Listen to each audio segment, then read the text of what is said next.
it's a big email like that.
Can I help with anything?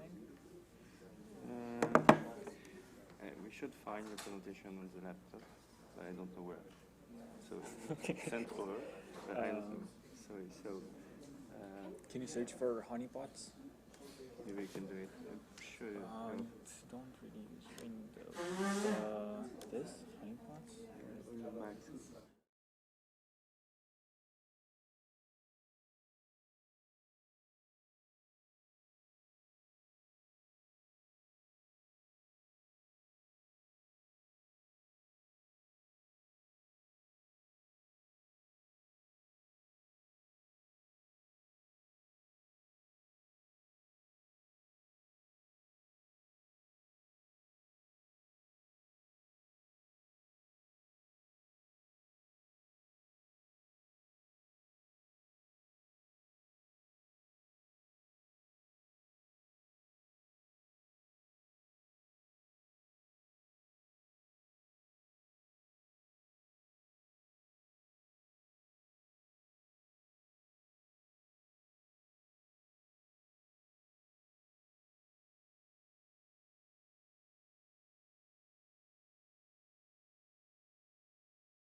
Okay, hi. So I'm Daniel Luca. I'm from Consensus Diligence. And today I wanted to present you a bit of exploits, honeypots, and counter-exploits. This talk is about types of exploits. I try to find all types of honeypots that I could find on the mainnet, things that are active right now. You will find a way how to, you will see how to find a vulnerable contracts on the mainnet. This is with symbolic execution. You can do also exploit validation, and you will find out how to write bots that exploit arbitrary contracts. This is not how to make money on the internet. This is not to make money while working from home without actually working. And you will not actually learn how to hack people. I have a pretty big list of collaborators and influencers. The first person is Bernard Mueller. He's here in the audience. This is actually a talk that we did together in DEF CON. It's a version of that talk. Recycling, in a way. I have to also thank Consensus Diligence. I have to thank Jules. He had some nice ideas with some exploits. These are three people that created a paper about honeypots on the Ethereum network. It was very helpful to me. I also have to thank Gerhard. He had a pretty good list of honeypots. And I also have to thank the awesome Ethereum community for creating the things that exploit us and creating the Medium posts and everything where they explain how things work. So first, what is a honeypot? I found the definition online. It doesn't really help me. The interesting thing is that in 1994, it started to become really, really popular. I think that's when it started to be used in InfoSec. But I have a different definition for a honeypot. I think it's a contract that seems to disburse funds to people who interact with it or exploit it, but that doesn't actually happen. Your funds get locked there, and only the owner can extract the funds. So basically, it's a trap that steals your ether, and then the owner can take back the ether. So I found three types of honeypot types. One is code obfuscation. This is very related to Solidity, or it exploits bugs of Solidity, or the code is not super clear. The other one is VM Quirks or EVM Quirks. And the third one is based on incomplete information. I'm going to go through all of them. So this is honeypots that currently exist in the wild. Code obfuscation. Can anyone see what the problem is? I'm going to wait a few seconds. Sorry? Yeah, variable shadowing. I also forgot this one here. So yeah, you can see the owner shadows the original owner. So even if you send ether to it, you don't actually change the variable upstairs. You change the variable this one. So only owner uses the one on top. So you never become the owner. The original owner remains the owner. But it seems that you can. I have a different one. This was initially a GIF. This is a PDF, so you cannot see the GIF. The problem with this one is super hard to see because the bug is not actually visible. But if you look at the bottom side, you can see a really big scroll bar. So the code is hidden to the right. So you have to scroll, and you will see the code there. So it doesn't actually let you get the ether out. Only the owner can get the ether out. So there's the return somewhere there. Okay, so this one is a different type. When this one was with Solidity, with other versions of Solidity. When you initialize variables, it tried to set the smallest type of uint for your variables. So when you initialize I1 and I2, they actually become uint 8s. So when it goes through the while, there is a point when I1 overflows and it breaks, and it only disperses one way. So you have to send at least one ether, and you get one way back. So you don't get a lot of ether back, and only the owner can extract the rest of the ether. This is another Solidity bug. It's related to empty strings. What happens is that if you have an argument and it's an empty string, it would be skipped. So instead of transferring the ether to the target, which would be the message sender, it's actually, because everything is slided to the left, it's actually sent to the owner. But it looks like it's sent to you, but that doesn't really happen. This one is also one of the most popular bugs in Solidity, where you don't initialize structures properly, and then you overwrite some contract storage variables. So in this example, you're trying to guess the number. The number has to be lower than 10, but when you actually set this up, and when you write game.player equals message sender, it actually overwrites the secret number, and it will never be equal because it has to be less than 10, and also the message sender is a huge address. So code obfuscation is actually sometimes hidden code or Solidity bugs. Most of them have been fixed, but when you write Honeypots, you can choose whatever version of Solidity you want. So it's your choice, and you can pick the bugs that you want to use in your code. This is super different from when you do audits or when you write code, because you kind of always have to use the latest version of Solidity because all the bugs are fixed. But in this case, you can use whatever, and people choose to interact with your contract or not. And if it looks interesting, they will try to exploit it. The other category is VM Quirks. So this is an EVM problem. It looks like if your message value is larger or equal than the balance of the contract, it will send you the funds. And it also hints in the address.transfer that it has to send you the balance plus the message value. But what actually happens is that when the ether enters the contract, the balance of the contract is already updated. So if there was ether already in there, you will never send more than what already is. So let's say, for example, it's 10 ether in the contract, you send 1 ether, the check actually is 1 greater or equal than 11? Because the balance of the contract is already updated. So you will never get this. But of course, the owner has a way to extract all the ether out.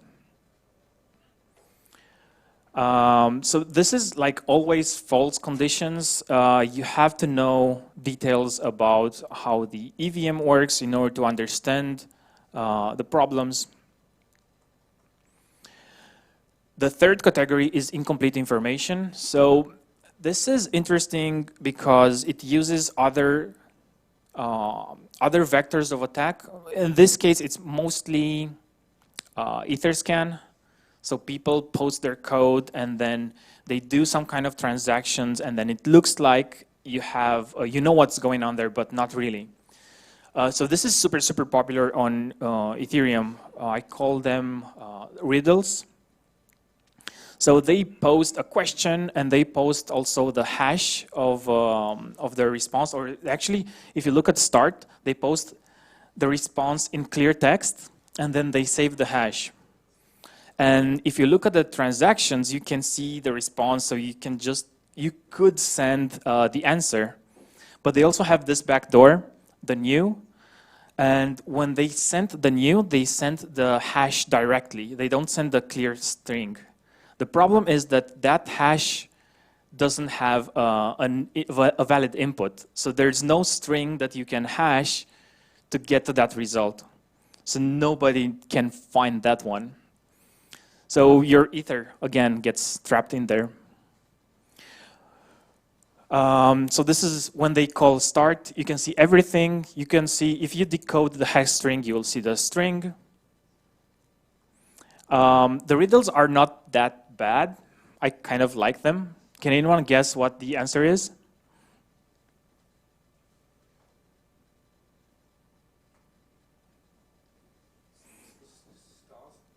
It's stars, yeah. And also, I don't think I have this. It starts with a capital S at the end. So they try to make it tricky, like here's the thing that I did. It's a bit different. So you see the answer and you think you're the only one that sees that, but not really. And in order to do that, you will see the transaction where they create the contract. This is the second transaction where they send some of the ether and also send the response. But behind the scenes, they create another contract that calls new. And then when they call new, they send a different hash that you will never be able to guess. And that's not visible in EtherScan. It is visible in other explorers. For example, you can see in this one, and you can see that they call new. You can see the response hash. It's not a string anymore. It's a Keccak string. In order to check what's actually happening there, we have a tool. It's called Legions. And you can query a contract address, how many storage variables, and you can see if you know how the layout of the contract is created, you can check the value of the variables in there. And you will see that that's not the right hash that you were expecting. But it's important to validate before you send the ether. So for example, in this case, you do query storage of address, and then you see that storage 1 is a big hash, and then the Keccak of stars is a different one. So that's not the real answer in this case. This is another tricky one. I really like this one. So in this case, you can see the code, the source code on EtherScan, and you will see that when you call cache out, it will send you all of the ether. It will send you forward all of the gas. And then you can do, it does a transfer log, so there's an event emitted. The tricky thing about this one is that when they initialize the contract, the transfer log is not actually, it doesn't really point to contract log, this one. But they did add the source code here. So it looks like, oh, they're just going to emit an event. What they actually do is they do something else. They can send, revert the transaction, so you can never get the ether back. Sometimes they also do delegate calls, so they can overwrite some variables, and then they send you the, instead of sending you the ether, they send the ether to the owner. So this is really tricky because it seems like you see the whole source code, but not all of the source code is used. It's a different contract log that is used in real life. This one is really subtle. So if you send more than one ether, they will send you the whole balance back. But the trick is there's a missing parenthesis. It just points to the method. It's not actually called. They need to add another parenthesis. So for example, if you look at this one, you will see in the line 14, there's another parenthesis at the end. This doesn't exist, so it doesn't do anything. So I was wondering if you know of any other honeypot types. I tried to find others. These are all of the types that I found on the mainnet.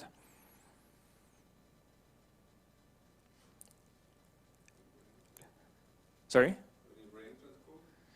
Reentrancy. Yeah, so one of them actually could be, you could do reentrancy in this one, for example. It's also underflow, so it doesn't check a lot of things. You need to construct it so it looks like it's vulnerable. Yeah, reentrancy could work. I have a test for you. So I have a baseball bat and a baseball, and in total they cost $1.10. And I know that the baseball bat costs $1 more than the baseball. Can you tell me how much each costs? That's one answer, yeah. Who thinks the baseball is 10 cents and the baseball bat is $1? Okay, so there's a huge number of people. The thing is, I told you the baseball is $1 less than the baseball bat. So the thing is, this type of problem seems really easy, but there is a subtlety to it. And if you make it really easy for people to solve, they will think they have the answer. They will not double check. I also didn't give you the time to do it, so that's fine. And this was discovered by Daniel Kahneman. He received the Nobel Prize for economics, but he actually does psychology. There's another interesting test that he did. He created some logic problems for people, and he found out that he could change the test in a way that would, without changing the problems, he would have different success rates for people. So for example, the problems were written in a clear text, people would see them clearly, that was fine, but 90% of them would do at least one mistake. So he did another thing. He changed the font of the text. He made it a bit unreadable, harder to read, more difficult, but at least 35% had one problem, one mistake. So that means when he made the font harder to read, people would make less mistakes. So he would force people to think more. He calls it System 1 and System 2. System 1 is like the first thing that comes to your mind, and System 2 forces you to think more about what the problem is and what happens. So an important thing about honeypots is that they have to look really easy. They have to be like, oh yeah, this is the answer, or it's really easy to understand. So, but there's another subtle thing. So there are a few layers in honeypots that you have to understand, and you think you uncover the first layer, but there are actually at least one.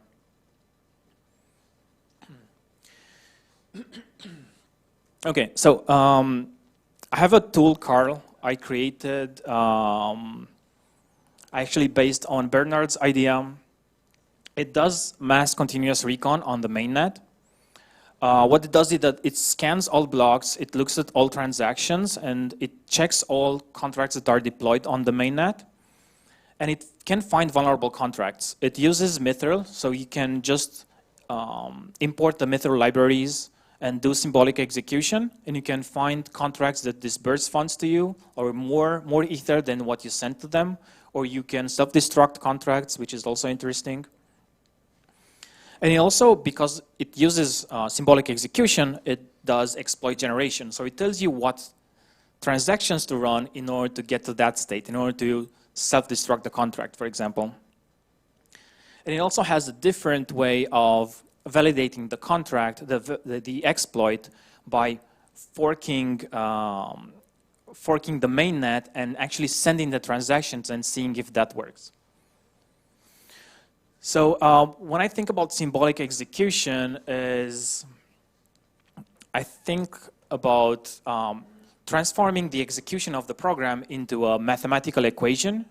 And then what it does is that you try to solve that equation for some branch of the program that you want to happen. So for example, if you want to self-destruct a contract, you try to solve the equation, so you find the inputs, the right inputs that will take you to that self-destruct execution. If you don't want to understand anything, so it's not that easy, you can just use the method libraries. So it's actually very easy to use the method libraries. You just load the method disassembler, you load the contract from actually the address, so you just point it to the mainnet. You can use Infura URLs. And then you start the method analyzer, and it just generates a report. And that report is fairly easy to read. You have a list of issues, you have a list of transactions, so you can try to validate them after. So it just looks like this, and it tries to get to the self-destruct. So if you feed it this contract, it will tell you what the X is to solve the equation. But it also works for any kind of inputs, except for hashing, which is a different kind of problem. And the output looks something like this. So you can see the initial state, the attacker, and some guy. And you find this transaction sequence. This is actually one of the honeypots. So it's function x2 with the transaction data is the function signature, and it tells you how much value to send. You might recognize the 0xDE0, that's 1 ether. And then also it tries to confirm the vulnerability. In this case, I did change the contract to make it vulnerable. And it's sometimes kind of hard to validate the exploit. You don't know exactly what happens behind the scenes. So that's why what I'm using is Ganache. So you can fork the chain with Ganache and send in transactions and see what happens. And if you have more ether, it's actually vulnerable. So when you fork the chain, people usually understand something like this. So the contentions fork, well, they fight over something. But what I actually do is that it's this kind of fork. We have the real chain on up top. We have the contract that was deployed to block 100, for example. And then I do a fork with Ganache. And Ganache just takes all of the state from the mainnet on demand when it needs it. And then it sends the transactions in block 101. And in block 102, I can just check if I have more ether. So does the exploit really work or not? So the thing is, you can just enable this with Carl, so it does this automatically. So it's very easy to, you just need to have Ganache installed. Theo is a different tool that I have where it's kind of, it picks up where Carl left off. Carl just does mass continuous scanning, so it doesn't ever stop. It produces some reports. But with Theo, it drops you into a REPL console, and you can run the exploit if you want. You can send different transactions with it. It's more like a exploitation framework. I try to think of it like a Metasploit framework. It's getting there, it's not there yet. So the other type of honeypot that I was thinking of is the race condition honeypot. So race condition honeypot is actually vulnerable. If you validate it with Carl, you can actually see that it is valid, but the problem is that it doesn't, because it's a race condition, it uses the mempool. So if you think of a miner, the miners have lists of, okay? 5-10 minutes? Okay. So the miner has the mempool, and they just add transactions to the mempool because they want to add those transactions in the next block. The thing is, if you're part of this network of miners, you don't actually need to be a miner, you just need to run an Ethereum client. You will see transactions going everywhere, so you will also see what the mempool contains. The interesting thing is with this contract, if you look at claim ownership, you see that there is a require up there. message value is 0.1 ether. So I didn't try to steal a lot. I just tried to steal 0.1 ether. And then it checks if it was claimed before, the player becomes the message sender and sends claimed to true. And then if you call retrieve, the message sender has to be the player, the one that was set up top, and then it sends you all of the ether in the contract. There's a trick to this one. If it was claimed before, it doesn't do anything. It just accepts the ether. So what happens with Theo, this was a demo that I cannot show, but that's fine. What happens with Theo is that it will watch the mempool. As soon as it sees the transaction trying to call claim ownership, it will send its own transaction, but with a higher gas cost.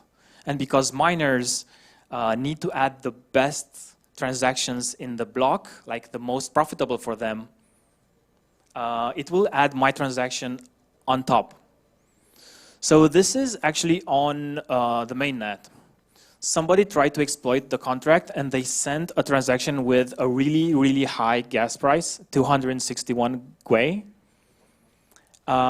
If you know, so the nonce doesn't matter, the position is the position in the block, it's 1, but we count stuff from 0.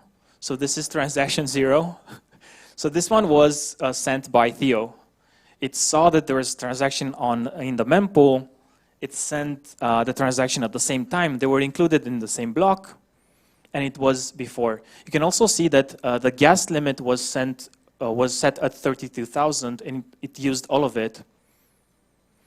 The person that got honeypotted didn't use all of the transaction because the if didn't go there, so it didn't set the storage variable. It just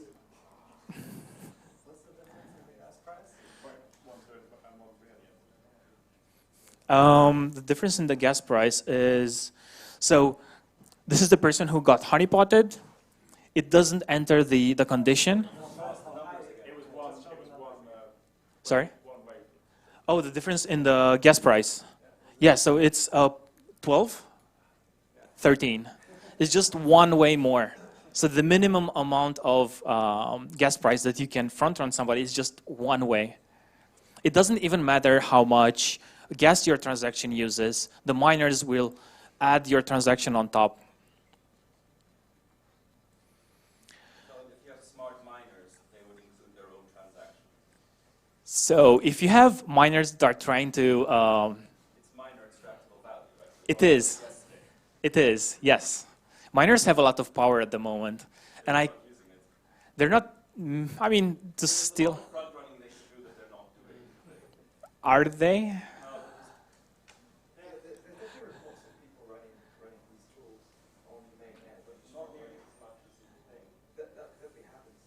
It does happen. And with flash loans, it's even more profitable right now. You just monitor for the flash loans and you front run them. You don't even know to kind of what happens there, just change their address with yours maybe. Thank you for the idea. So I wanted to see what happens if you send lots and lots of transactions. So I created like a small contract, a front run game. They need to call the method call me, and they provide the right index. If you provide the right index, it counts up your successful call count. It increases the index and it tells that it's true. Otherwise, it increases the unsuccessful call count. So this is me being connected to a local get node, and I'm just monitoring the transactions. And I'm also sending the transactions, but I'm sending them to Infura, so it's a different node. And this is the player, the one that got hacked. He got 40 transactions before the hacker and 978 after the hacker. So they were front run 978 times out of 1,018. It should have been 1,000, but there was some glitch in the code, or it didn't see the updated index. It also depends on how far the blocks are apart, so your node updates properly. Sometimes get glitches a bit. So it's actually super good with one single node, and I also tried what happens with two nodes. What if I'm connected to two nodes, I monitor the mempool from two nodes. It's not what I was expecting. I had less success rate. It's because you have to talk over the network. You don't get the replies as fast enough. You have to use parallelization, and also my code wasn't too great, and I finalized it on the way here. But I think you can improve that. If you have a local network and you have multiple nodes, it's faster to talk to them and see more transactions. But with only one node, it's very good. So yeah, I just have some links to Carl if you want to use it. This is the one that continuously monitors the mainnet and creates reports, just JSON files with exploits. This is Theo. It does front running, and it's also the exploitation framework. And this is Hitomi. It's a Web3 Python REPL console. So if you want to, you can use the Web3 in your browser, for example. But I do prefer to use it in the console. And I do prefer Python most of the times. And this is Legion. It's more of a user-friendly Web3 console. You don't need to have the Web3 documentation with you all the time. It has autocomplete. It's nicer. I didn't write this one. Okay, so do you have any questions?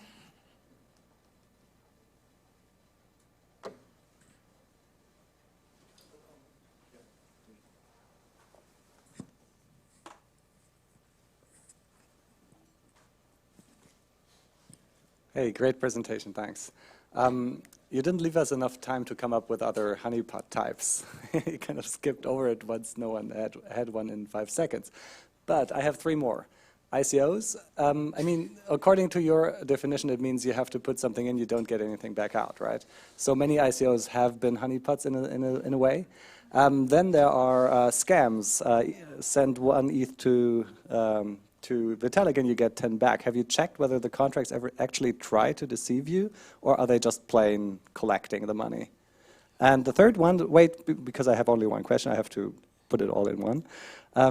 The third one is, isn't the whole of Ethereum a honeypot? Because you invest lots of research in creating a flash loan. Just an example, lots of research, flash loans are complicated, and then someone front runs you. So your investment in time that you take into putting together basically the arbitrage trade is what you lose, and someone else takes the profit by front running you. Is that also a honeypot?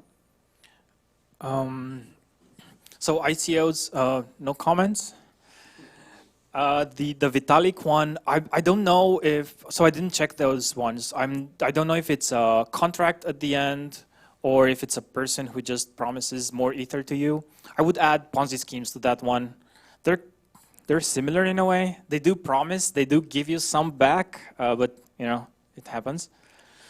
And the whole Ethereum being a honeypot or the flash loans, if they front run you, they don't take your money, they take other people's money, and then... The argument was they take your investment and time into finding the arbitrage. Oh, yeah. So they're not taking your money, but they're taking your work, basically. I think, yeah, so I do agree with that. I think front running is important even more after the BZX thing and flash loans and everything. So you invest a lot of time. If they find a way to simulate your transaction and see that it is profitable, they can take your work away and money. Yeah. Yeah, maybe one last question. Yeah, who are the people who fall for these honeypots? I mean, like, it's a very specific person who knows enough to go scanning this blockchain, finding contracts, looking up contracts codes, then thinking that they can exploit it, but not smart enough to actually see, like, is there really, like, who are these people? Are there enough of them? Is this profitable? It is profitable. So I was one of them. I fell for a honeypot, then I said, okay, I have to do my honeypots.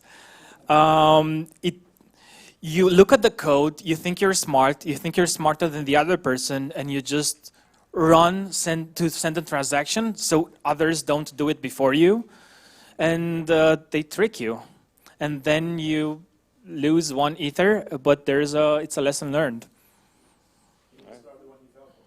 It was one of the riddles.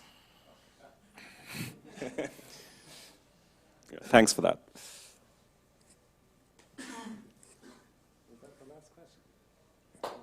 Thanks.